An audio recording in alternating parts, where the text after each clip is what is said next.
kriza e modelit.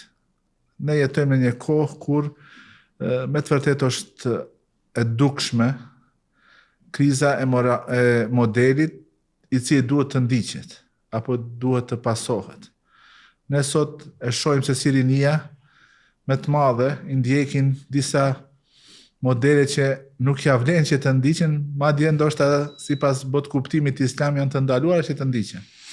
Që promovojnë banalitet, promovojnë shturje, imoralitet, humbje të vlerave njerëzore dhe morale. Prandaj deshta që shikuesit tan t'u rikujtojmë modelin e përkryer apo të kompletuar që ne e kemi në të dërguarin ton Muhammedin sallallahu alaihi wasallam.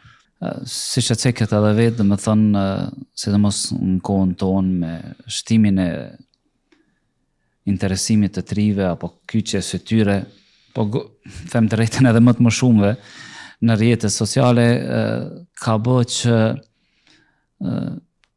të ndiqen persona të cilët ma para ne s'kena pas për shembull mundësi që t'i ndjekim, ose baballarët tonë nuk i kanë pas mundësi t'i shohin si modele, kupton.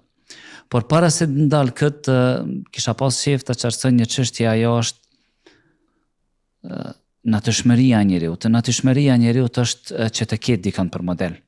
Siç e përmend edhe Imam Ghazaliu, thotë se nga natyrshmëria e njeriut është të pasanat të cilën e admiron.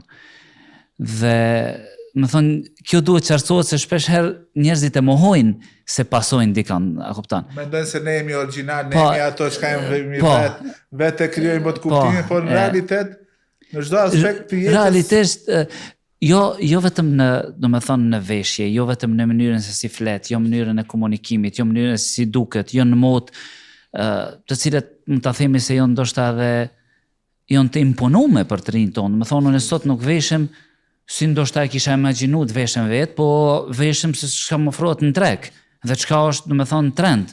Don apo s'don, domethënë duhet të je pjesë e kësaj rrjedhe, apo domethënë kësaj lëvizje e cila ecë. Por problematika qëndron kur ne si njerëz, të cilët jemi të prirur që të jetojmë, jo vetëm ne si njerëz thjesht, edhe shkenca, edhe dituria është ndërtuar në pasim. Me thonë, diturit e ndryshme janë vazhdim apo emitim i, me thonë, një shembull i cili ka ndodhur më herët, mund të jetë i njëjti, ose mund të pasohet i njëjti, pastaj zhvillohet edhe më shumë. Me thonë, lojat e futbollit të cilat zhvillohen nëpër botë, të njëjtat rregulla mitohen dhe barten tek ne. Veshjet e tyre barten tek ne. Në çdo sferë të jetës, edhe në shkencë, domethënë matematik merret një formulë që e ka pas dikush më herët, e emitojmë të njëjtën, nuk e çesim një formulë të re. Domethënë është shumë e rrallë. Pra, nga natyrshmëria e njeriu është që të emiton dikant. Por problematika qëndron aty se ne këtë parë nuk është në dorën tonë, po në dorën tonë është se ne kena mundësi të përzjedhim kunda ta ndjekim.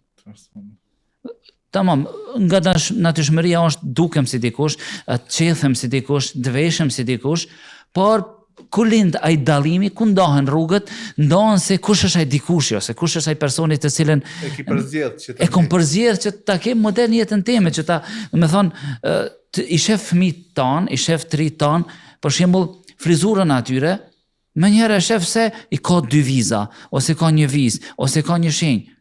E shef babën e vetë se ka baba vetë atë vijen, e shef dajen e vetë se ka daja, e shef atë mësusin shkollë se ka as mësusi, e shef, hoxhën, as hoxha se ka, tamam, pika ka ardhë, kush i ka pru, ka në emiton.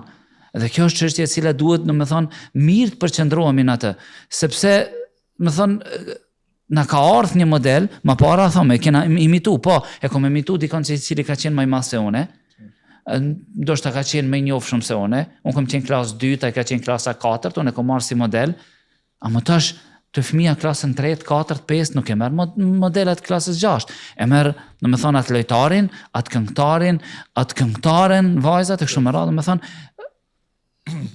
pasimi ekziston, e jo është që ta bëjnë dallimin.